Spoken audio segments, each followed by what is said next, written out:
எந்த நேரத்திலும் எக்காலத்திலும் திமுக ஆட்சி இருக்கும் வரை நிச்சயம் மதுரையில் அந்த டங்ஷன் திட்டம் நிறைவேற்றப்பட மாட்டாது என்று கூறினார். அதை செய்து காட்டிய முதலமைச்சர் மக்களோடு இருந்து மக்களுக்கான ஆட்சியை கொடுத்து கொண்டிருக்கிறார் நம்முடைய முதலமைச்சர் அவர்கள். நம்முடைய ஆளுங்கட்சியிலே நீங்கள் எதிர்க்கட்சியில் இருக்கக்கூடிய நீங்கள் உங்கள் அனைவரையும் இன்றைக்கு இணைத்துக் கொண்டிருக்கிறீர்கள் என்றால் வருகின்ற சட்டப்பேரவை தேர்தலுடைய முடிவு என்ன என்பது உங்களுக்கு தெரிந்திருக்கக்கூடிய ஒன்றுதான். சட்டப்பேரவை தேர்தல் வரப்போகின்றது இன்னும் 13-14 மாதங்களில். பொதுவாக தேர்தல் வர நேரத்தில் ஆளுங்கட்சியை எதிர்த்து எதிர் அணிகள் தான் அனைவரும் ஒன்று சேருவார்கள், அதுதான் வழக்கம். ஆனால் இன்றைக்கு வித்தியாசமாக நம்முடைய ஆளுங்கட்சியிலே நீங்கள் எதிர்க்கட்சியில் இருக்கக்கூடிய நீங்கள் உங்கள் அனைவரையும் இன்றைக்கு இணைத்துக் கொண்டிருக்கிறீர்கள் என்றால் வருகின்ற சட்டப்பேரவை தேர்தலுடைய முடிவு என்ன என்பது உங்களுக்கு தெரிந்திருக்கக்கூடிய ஒன்றுதான்.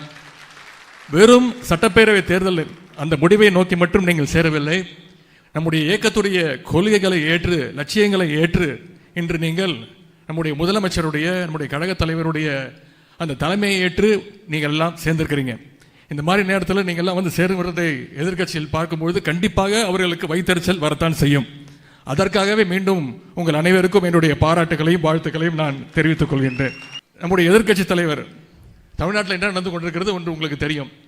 ஒன்றிய அரசின் சார்பாக ஒருத்தரை அனுப்பி வச்சிருக்காங்க, அவர் தான் நம்முடைய ஆளுநர் அவர்கள்.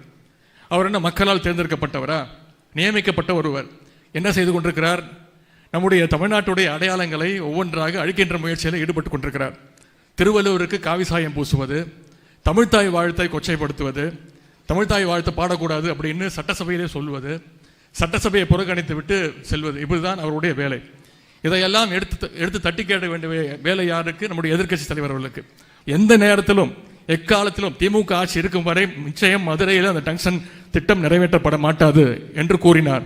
அதை செய்து காட்டிய முதலமைச்சர் மக்களோடு இருந்து மக்களுக்கான ஆட்சியை கொடுத்து கொண்டிருக்கிறார் நம்முடைய முதலமைச்சர் அவர்கள். இது மட்டுமல்ல, பல திட்டங்களை மக்களுக்கான திட்டங்களை நம்முடைய முதலமைச்சர் அவர்கள் நிறைவேற்றிக் கொண்டிருக்கிறார்கள். அவருக்கு உறுதுணையாக இன்றைக்கு நீங்கள் அனைவரும் நம்முடைய கழகத்தில் இணைந்திருக்கிறீர்கள். இனிமேல் எங்களுக்கு அதை பற்றி பெரியாரை பற்றி எல்லாம் கவலை இல்லை. பெரியாரை பற்றி தூற்றுவரையெல்லாம் நீங்கள் பாற்றுக்கொள்வீர்கள், அதற்கு நீங்கள் இனிமேல் பொறுப்பேற்றுக் கொள்வீர்கள் என்று கூறிக்கொண்டு வருகின்ற சட்டமன்ற தேர்தலில் நம்முடைய தலைவர் அவர்கள் டார்கெட் ஃபிக்ஸ் பண்ணியிருக்கிறார். 200க்கு 200 தொகுதி ஜெயிக்க வேண்டும், வெல்வோம் 200 படைப்போம் வரலாறு என்று கூறியிருக்கின்றார். உங்களுடைய எழுச்சியை பார்க்கும்பொழுது நிச்சயம் 200 அல்ல 200க்கும் மேற்பட்ட தொகுதிகளில் திராவிட முன்னேற்ற கழகம் நிச்சயமாக ஜெயிக்கும் என்ற நம்பிக்கை எங்களுக்கு இருக்கின்றது. இன்னொன்று, உங்களை எழுச்சியெல்லாம் பார்க்கும்பொழுது உங்களிடத்தில் ஒரு சிறிய வேண்டுகோள். நீங்கள் நம்முடைய கழகத்துடைய கொள்கையை ஏற்று நம்முடைய தலைவருடைய தலைமையை ஏற்று இன்றைக்கு நம்முடைய இயக்கத்தில் சேர்ந்திருக்கிறீங்க. திராவிட முன்னேற்ற கழகம் இன்றைக்கு 75வது பவள விழாவை கொண்டாடி கொண்டிருக்கிறது என்றால் நம்முடைய கொள்கை கோட்பாடு அப்படி. நான் உங்களிடத்தில் வைக்கின்ற கோரிக்கை என்றால் எல்லாம் ஒன்றுதான்.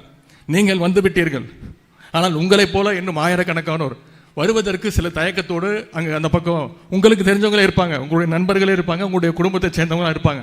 அவங்களிடத்தில் நீங்கள் எடுத்து சொல்லி அவங்க அத்தனை பேரையும் நம்முடைய கழகத்தில் இணைக்கின்ற முயற்சியில் நீங்கள் ஈடுபட வேண்டும் என்று கேட்டுக்கொண்டு உங்கள் உழைப்பிற்கான அங்கீகாரத்தை நிச்சயம் நம்முடைய தலைவர் தகுந்த நேரத்தில் தருவார் என்று கூறிக்கொண்டு உங்களை எல்லாம் வருக வரவேற்று மகிழ்கின்றேன்.